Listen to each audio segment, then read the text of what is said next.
ஆனால் தற்போது நீர்வரத்து அதிகரித்த நிலையிலும் தமிழ்நாட்டுக்கு உரிய அளவு நீர் முழுமையாக வழங்கப்படவில்லை. 6/8/2026 காலை நிலவரப்படி தமிழ்நாடு பெற்றுள்ள மொத்த நீர் 4.947 டிஎம்சி மட்டுமே.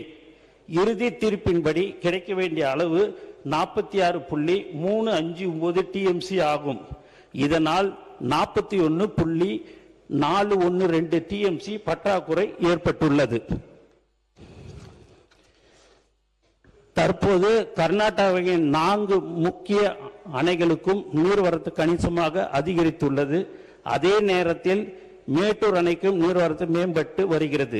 இருப்பினும் கர்நாடகாவிலிருந்து தொடர்ச்சியான நீர்வரத்து மேட்டூர் அணையின் நீர் இருப்பு, டெல்டா பாசன தேவைகள் மற்றும் குடிநீர் பாதுகாப்பு ஆகிய அனைத்தையும் ஒருங்கிணைந்து ஆய்வு செய்து நாள்தோறும் நிலைமையை அரசு கண்காணித்து வருகிறது. சூழ்நிலைக்கு தகுந்தபடி பாசனத்திற்கு மேட்டூர் அணை திறப்பது பற்றி முடிவெடுக்கப்படும். மாண்புமிகு தமிழ்நாடு முதலமைச்சர் அவர்களின் தலைமையிலான இந்த அரசு காவேரி உரிமை தொடர்பாக எந்த நிலையிலும் சமரசம் செய்து கொள்ளாது.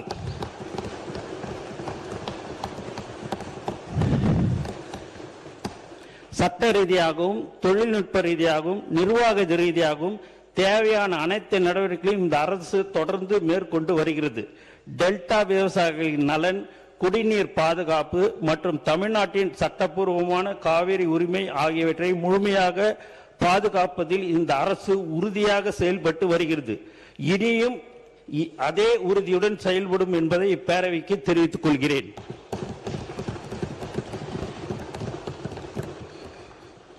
ஏற்கனவே காவேரி நீர் பங்கீடு தொடர்பாகவும் மற்றும் மேகதாது அணை தொடர்பாகவும் தமிழ்நாடு அரசின் நிலைப்பாட்டை மாண்புமிகு தமிழ்நாடு முதலமைச்சர் அவர்கள் நேரடியாக 27/5/2026 மற்றும் 16/6/2026 தேதிகளிலும் மற்றும் பல கடிதங்கள் வாயிலாகவும் மாண்புமிகு இந்திய பிரதமர் அவர்களை வலியுறுத்தி உள்ளார்கள்.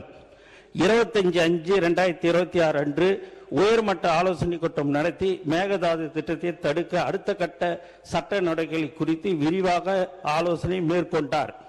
தொடர் நடவடிக்கையாக தேசிய பசுமை தீர்மானத்தின் NGT முதன்மை அமர்வில் அசல் மனு தாக்கல் செய்து சுற்றுச்சூழல் அனுமதி பெறாமல் பூமி பூஜை உள்ளிட்ட எந்த நடவடிக்கைகளும் கர்நாடக அரசு மேற்கொள்ளக்கூடாது என்றும் இரு மாநில பிரச்சனை தீரும் வரை மத்திய சுற்றுச்சூழல் அமைச்சகம் எந்த அனுமதியும் வழங்கக்கூடாது என்றும் தமிழ்நாடு அரசு வலியுறுத்தியது.